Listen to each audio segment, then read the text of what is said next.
Chain rule में इसको understand करने के लिए एक मैं आपको बात बताता हूँ कि हमने दो फंक्शन को ज्वाइन करना है। दो फंक्शन को ज्वाइन करेंगे तो एक चेन बनेगी। तो यहाँ से फिर एक बात हमें समझ आती है कि जब चेन रूल की बात की जाएगी तो कम से कम दो फंक्शंस का उसमें यूज होगा।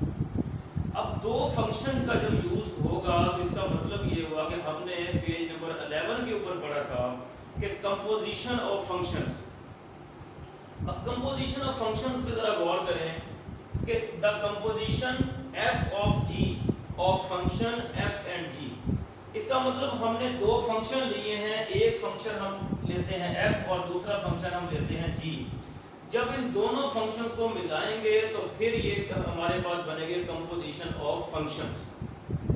अब ये जो f और g को मिलाने से एक नया फंक्शन बनता है उसको हम कहते हैं कंपोजिशन ऑफ फंक्शन। और वो एक ऐसा फंक्शन होगा जिसकी वैल्यूज जो हैं वो आर फाउंड, कैसे फाउंड होंगी, for each x in the domain of g। अब देखें दो फंक्शन इकट्ठे हुए हैं, एक g है एक f है। x जो है वो g का डोमेन है। इसी तरीके से जो g ऑफ x है वो खुद f का डोमेन है। यानी x की वैल्यू पुट करेंगे तो हमारे पास g का आंसर आएगा और जब g की वैल्यू पुट करेंगे तो हमारे पास f का आंसर आएगा। सपोज मैं यहाँ पे ये कहता हूँ कि एक फंक्शन मेरे पास f ऑफ x है x स्क्वायर प्लस x, एक फंक्शन मेरे पास है g of x equal x plus 1। अब मैं इन दोनों की कंपोजिशन बनाना चाहता हूँ तो मेरे पास ये क्या बनेगा, f of g of x, जैसे आपने 1.2 एक्सरसाइज में पढ़ा। इसका मतलब ये हुआ कि यहाँ पर जहाँ x है वहाँ g ऑफ x लिखना है, g ऑफ x। अब ये देखें कि इस फंक्शन में g ऑफ x जो है वो f की डोमेन बन गई। अब इसको देखें कि ये जो g ऑफ x है इसमें x की वैल्यू पुट करते जाएंगे तो g ऑफ x की वैल्यूज आती जाएंगी। इसका मतलब ये हुआ कि g के फंक्शन में x डोमेन है और जब g ऑफ x की जो आंसर यहाँ पर आएंगे वो हम इसमें पुट करते जाएंगे तो हमारे पास फंक्शन f का आंसर आता जाएगा। तो यहाँ से हमें पता चला कि g फंक्शन जो है उसकी डोमेन x है और f फंक्शन जो है उसकी डोमेन g ऑफ x है। अब इसको दोबारा स्टडी करें। The composition f of g, यानी दो फंक्शन g और f उनकी जो कंपोजिशन है इज द फंक्शन, ये एक ऐसा फंक्शन होगा जिसकी वैल्यूज जो हैं वो कैसे आएंगी, for each x in the domain of g। यानी g के फंक्शन में x की वैल्यू पुट करेंगे तो हमारे पास g ऑफ x का आंसर आएगा, for which g of x is in the domain of f। यानी कि g ऑफ x जो है वो फिर डोमेन बनेगा किसका, f का। अब ये जो f और g दोनों की जो डोमेन है उसको दोनों की जो कंपोजिशन है उसको हम कैसे रीड करेंगे, ये देखें। f of g of x, इसको कैसे रीड करेंगे, is read as f of g of x। अब आगे हम प्रूफ की तरफ भी आते हैं। देखें अगर वो डेफिनेशन हमें कहते हैं जी डिफाइन चेन रूल, तो ये यहाँ से लेकर यहाँ तक काफी है। और अगर वो कहते हैं स्टेट एंड प्रूफ तो फिर हमें ये सारा थ्योरम जो है वो प्रूफ करना पड़ेगा। अब ये देखें मैं इसी फंक्शन को लेके आगे चलता हूँ, ये जो कंपोजिशन ऑफ फंक्शन कि if g is differentiable at the point x and f is differentiable at the point g of x। अब इस स्टेटमेंट पे जरा गौर करें। मैंने पिछले तमाम लेक्चर्स में एक बात रिपीट की थी, मैंने ये कहा था कि इंडिपेंडेंट वेरिएबल की वजह से जो है वो डिपेंडेंट वेरिएबल में चेंज है।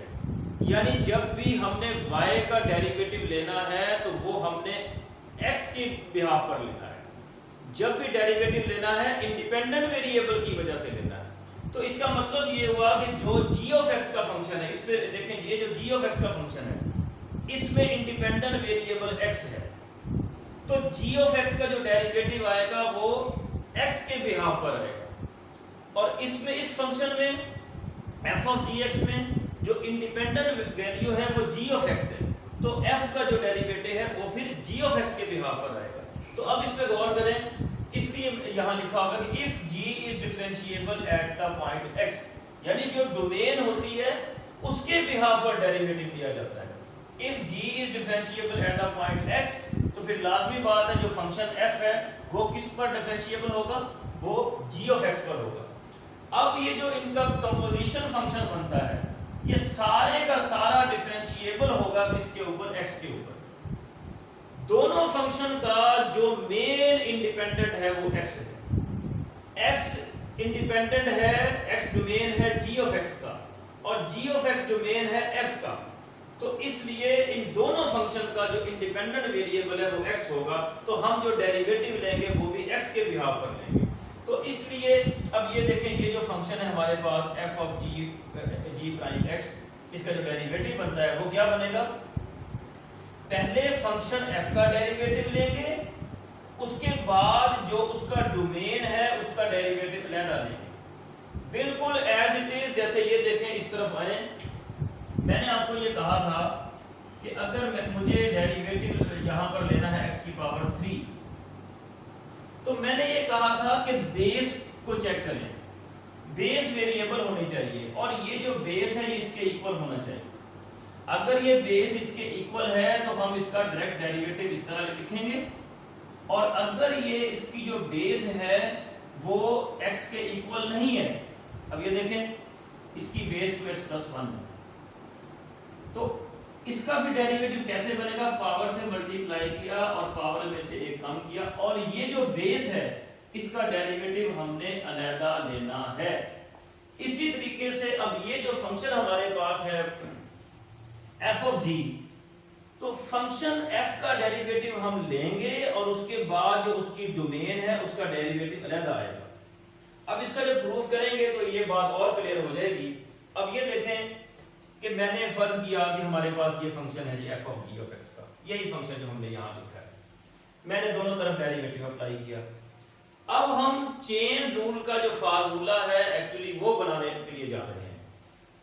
फंक्शन लिया, मैंने डेरिवेटिव अप्लाई किया, अब ये देखें पूरे फंक्शन का डेरिवेटिव और उसके बाद इस डोमेन का डेरिवेटिव अलग आ जाए।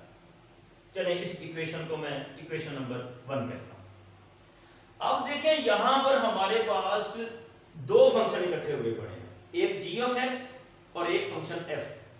अब मैं यहां पे सपोज करता हूं कि g ऑफ x जो है वो u के इक्वल, अगर मैं यहां पे ये कहता हूं कि g ऑफ x जो है वो u के इक्वल है, तो फिर y किसके इक्वल होगा, f ऑफ u के।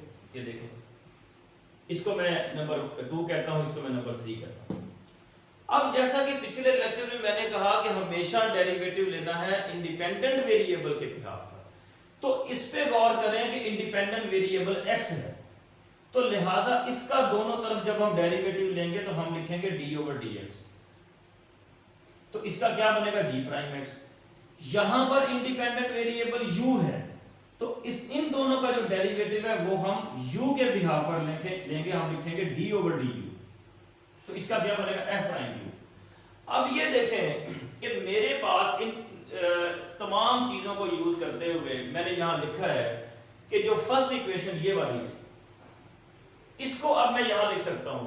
कैसे लिख सकता हूं, अब जरा गौर करें कि ये जो y मेरे पास है, y ये क्या बना है, u लिखा था ना हमने, इसका ये क्या लिखा है, y is equal to fu।